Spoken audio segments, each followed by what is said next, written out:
How to add someone on Telegram by username. To get started, first of all open up the Telegram application on your phone. As you can see, you are now in the Telegram chats list.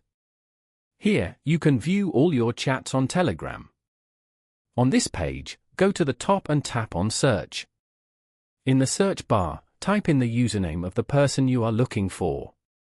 Once you find the person from the results, tap to open their chat. Then, tap on their name at the top. You can view their photo, bio, location, and more from here. Tap on Add to Contacts as shown.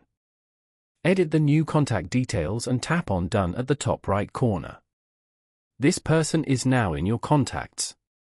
Following these steps, you can easily add someone on Telegram by username. Thank you for watching. Please leave a like if this tutorial helped you, or leave a comment below if you have any questions related to the video.